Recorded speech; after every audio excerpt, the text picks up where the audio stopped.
Welcome to my EdTech plan analysis, comparing the National Educational Technology Plan to my state of Connecticut. The International Society for Technology and Education standards were built for different groups of people. They were built for students, educators, education leaders, and coaches. And there's also an area of the standards that focuses on computational thinking competencies for educators. The educator section of the ISTE standards is there to help us as educators empower our students and learners. We will be able to promote collaboration amongst our students, challenge ourselves as educators, and prepare our students to be their own teachers. And it will allow us to rethink how we want to approach technology use in the classroom and what role we want our students to have. Connecticut has its own EdTech goals and plan. This was a 5-year plan created by the Commission for Educational Technology in 2017, and it was established to support schools, libraries, and higher education. Connecticut has established a set of goals around its mission to support the schools, libraries, and higher education. These plans include 8 key initiatives that focus across these 3 focus areas: digital learning, infrastructure, and data and privacy. In the rest of this presentation, we are going to be looking at Connecticut's 5-year plan and then comparing it to how the National Educational Technology Plan compares. So in Connecticut's 5-year plan, one of their main focus areas is digital learning. They want to make sure that there are open education resources, education innovation, and technology standards for students, teachers, and leaders. The challenge that Connecticut sees with open education resources is that people will buy resources and then not use them effectively. The solution they come up with was reducing the cost of these resources while also making free resources available on a collaborative platform that it will be developed in order to benefit all those in education. So elementary, higher education, you name it. This will work by supporting schools in pursuit of grants and other funding in order to support these resources across the state. Since 2010, the National Educational Technology Plan has made significant progress in transforming the use of technology for learning. People questioned originally whether technology should be in the classrooms, and now the conversation has shifted to asking how it can improve our learners. Digital learning can be increasingly personalized as advances are continuing to be made in technology. Significant progress has been made to ensure that schools have access to high-speed internet in order to reach what the internet has to offer and to be able to achieve things like testing. There are still improvements to be made. Schools and districts are still figuring out how they can incorporate this tech in order to transform education. Connecticut looks at education innovation as something they have not leveraged and practiced in a way that benefits technology. Education systems across the country establish different things like policy funding and partnerships that support education innovation. The solution to a challenge like this is to define what barriers are preventing us from being innovative in the classroom and seek out those opportunities. As of 2017, a study was to be performed in order to define those barriers and figure out what the opportunities could be for innovation in the state's educational ecosystem, as they like to call it. Even after the study is completed, which I have been unable to find a copy of, so I'm curious to know if the study was actually completed, is lack of feedback from districts and advocacy groups, for example. If schools are unable and willing to adopt these recommendations from the study, the impacts will be far and few between.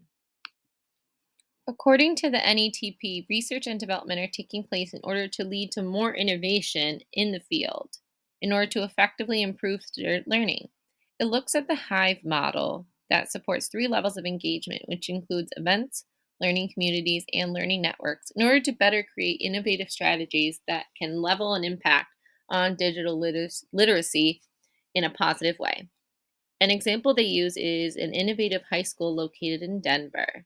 This school is considered innovative because of its supports of student achievement through the design of its spaces. It was the only high school in Denver to earn a significant growth rating on the Colorado Student Assessment Program test scores from one year to the next. At my current school, at Integrated Day Charter School in Connecticut, we have 8 tenets that our school was founded on, and one of them is student achievement. So I would like to say that my school is also working towards education innovation. The great news in all of this is that all 50 states have adopted the International Society Technology Education Standards. Teachers need to be provided the opportunity in order to increase their digital literacy and enable them to create enticing activities that promote student learning. These need to be aligned with the technology expectations outlined within a state's standards. The goal is to use technology to transform the learning, not simply being separate from content area learning. Connecticut adopted these standards in 2016. Connecticut will continue to adopt their standards as the society does for theirs. As they update their standards, Connecticut will also make sure that their standards continue to be updated as well. The same issue applies here as it did when I spoke about education innovation. If a district doesn't support and encourage their staff to infuse it into the classroom, the impact is minimal. It's important that teachers have an understanding of how to use technology and recognize each state's standards based on where they teach. They need to leave their preparation programs with a solid understanding of how to use technology to support learning. When I completed my teacher preparation program 6 years ago, this was before digital learning was so heavily used. Now it's expected. Schools should be able to rely on the fact that new teachers are coming in experienced with technology and how to use it in an effective way. The International Society for Technology Education standards were written for these reasons and more. The website indicates that it provides competencies for learning, teaching, and leading in the digital age. This is exactly where we are, and educators need to be open and prepared to learn to lead our students to succeed with technology. The next main focus idea is infrastructure. And underneath infrastructure, one of the key initiatives is E-rate maximization. This offsets the cost for schools and libraries with telecommunication. As of 2017, the Commission was considering conducting a statewide survey in order to identify districts and libraries to use the E-rate program, which awards funds to the districts to pay for telecommunication services. This survey will likely show Connecticut how they can best utilize the funds and be most efficient in supporting schools and libraries. They will study and make recommendations on how Connecticut can best use their federal funding. Looking at infrastructure, the NETP, in order to effectively incorporate technology into the classroom, they believe you need a robust infrastructure. These elements include high-speed connections and devices that are available to our students and teachers. My school thankfully has a one-to-one device ratio, with our kindergarten and first graders using iPads and our second through eighth graders having Chromebooks. The difference here from Connecticut focuses more on the telecommunication and federal funding aspect of infrastructure here, while the NETP has a higher focus on connections and devices for student use. Teachers will need to have professional development on the technology that's in their classrooms in order to be able to maximize its effectiveness. Leaders need to support these efforts in order to have long-term sustainability in educational technology. Digital equity is definitely a tough topic in the sense that although Connecticut has heavily invested into technology, this helps no one if they don't have internet access at home. This becomes a challenge across all states in order to achieve digital equity. Not only does this apply to students, but it can apply to adult learners as well. There's an increased dependency on technology and resources offered by local libraries. Connecticut's solution to this problem is what is being called a digital equity toolkit. The goal of this initiative is to point out families and communities that require or need resources to get online. The Commission will identify and rectify the challenge of providing all learners, young and old, with internet access outside of school. Connecticut is trying to not just get devices in people's hands, but get to the root of the problem, which is internet access at all. Um, Quoting from the National Educational Technology Plan, they are using technology to transform the learning experiences with the goal of providing greater equity and accessibility. I think accessibility is the key word here. Professionals are careful in designing thoughtfully, planning and applying technology and amplifying it to create a greater impact in teaching practices. In order for this to be done effectively, educators need to share the same vision and how to shift the use of technology to better meet the needs of all learners. In order for technology to be equitable, it means that all students need the same educational opportunities to focus on closing the gaps and barriers made by things like race, ethnicity, national origin, gender, disability, etc. My school provides one on one devices to all students. I was surprised to hear that many institutions have bring your own device or bring your own tech policies that allow students to bring their own devices to school. This clearly does not fall under digital equity, as there could be economic struggles depending on the socioeconomic status of the family. There are issues with privacy, as those schools with fundings can better provide privacy and security for student data and provide those one on one devices. And there also become challenges with instruction, being that not all platforms and devices can be compatible with the same programs across the board. So, by also creating that accessibility of internet access, helping fund schools so they can provide those one on one devices to students. In the National Educational Technology Plan, the Office of Educational Technology makes certain recommendations, one of them including ensuring that states and districts and institutions are developing and implementing resources that are flexible and create equitable and accessible learning so that it is possible for learning to take place everywhere at any time. What they recognize is that more research is needed on how people learn and how this will inform how technology is developed and used in school settings.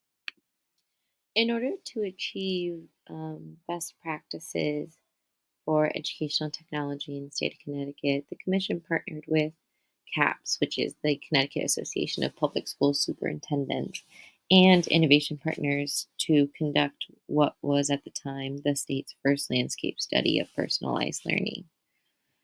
This study came out with 5 different recommendations. They wanted to develop a common vision of student mastery by the completion of high school. They wanted this vision to drive and inspire a development of a framework in recognizing different learners and supporting their way to success. The third was creating what they're calling an innovation lab, and this would distinguish education reform that increases efficiency versus what we have now, which is just the approaches to transforming it. To have a campaign that will identify and amplify work of cross sector, student centered pioneers that showcase the graduate of the future, and identify and analyze resources that exist in every corner of the corner of the state in Connecticut, in different networks and online.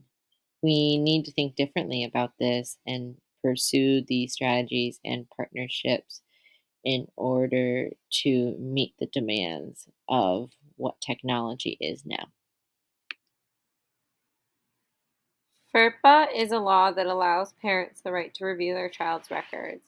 The Protection of People Rights Amendment is federal law that governs what information can be collected from students as part of programs administered by the U.S. Department of Education. Then COPPA, also known as the Children's Online Privacy Protection Act, governs online collection of personal information from children under the age of 13. Companies like YouTube have been under scrutiny for certain advertisements that they placed on videos that are clearly geared towards children and were collecting data as part of it and have gotten in trouble and have had to suffer fines because of it. COPPA prevents software companies from tracking student data across the internet. This connects to digital equity, as when students use devices provided by the school, they have better protections than using their own devices, which could be susceptible to tracking data of students at a younger age. With technology being more affordable, districts are able to pilot new programs before putting out to the school wide. My school was able to do this last year with the Math Fluency program. We received grant money and were able to try it out with our fourth graders, and it was such a success that we were able to purchase it for the grades that it applied to, which is second through fifth grade. By piloting a program, you were able to evaluate it for privacy and security risks, as well as its compliance with federal privacy regulations. Our school does not, for example, allow students to have Prodigy accounts because it requires you to set up the account with personal information. By piloting the Math Fluency program, we were able to move forward in confidence and purchase it for our entire school. The Children's Internet Protection Act, or CIPA, imposes requirements on schools and libraries that receive discounts for internet access. There must be certain protocols in place to protect students online. If a digital learning resource requires networking among students, it must comply with this act. Connecticut designed its first student data privacy law, and it went into effect in October 2016 to ensure that students' personal information is protected.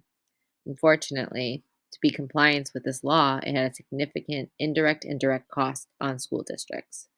There was a lot of confusion and inefficiency amongst educational software providers. And in order to solve this problem, the Commission of Educational Technology developed a privacy registry called the Learn platform, and you were able to use the registry, search it, and identify all the apps, extensions, and other softwares that are currently in use across the state and how they comply with the new privacy law.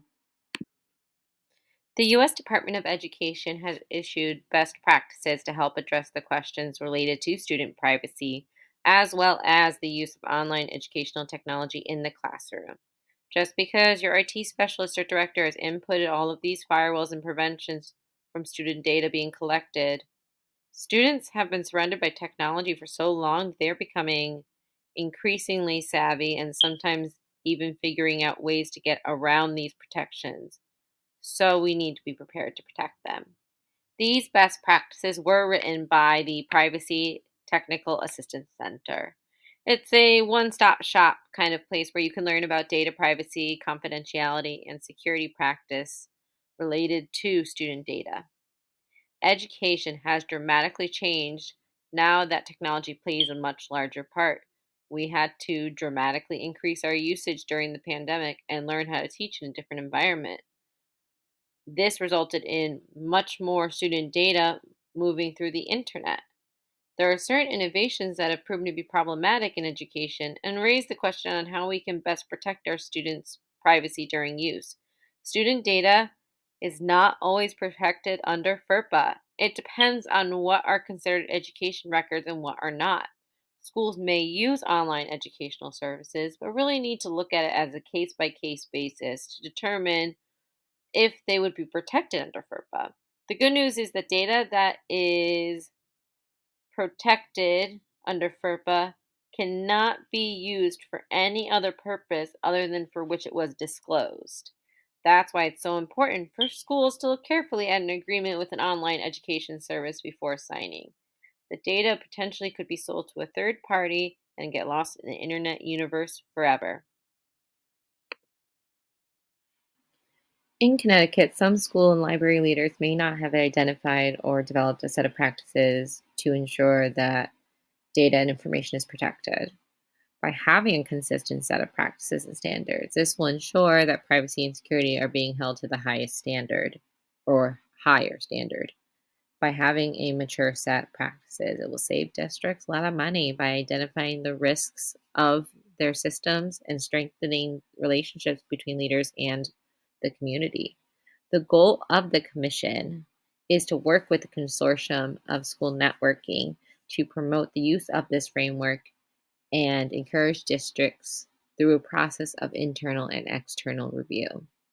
Though the Commission has shown that establishing this would be extremely beneficial to district leaders, those same leaders may not be interested in adopting a third party security framework if they already have something in place. It's the "it's not broke, why fix it" mentality, when in reality, something new might change how tech is used while also protecting our students in a new and better way. And most importantly, it's cost efficient. Mhm. To wrap up, I wanted to take a moment to add on to one of the most important parts of this whole presentation that really I feel is the basis for everything, which is digital equity. The Connecticut Commission for Educational Technology put out a 2022 annual report that looks at improvements that have been made and need to be made to fill in the gaps. Only 50% of educators, actually less than 50% of educators in Connecticut, use goopenct.org, which is the Commission's open education resources website, which writes, curates, and shares free, high quality digital learning materials. This brings up the question: is the Commission effectively advertising that these resources are available? I will say that if it wasn't for this course, I wouldn't have known it was available. And now I can bring it to my school and hopefully surrounding schools in the area, especially to our media teacher to incorporate it into her curriculum.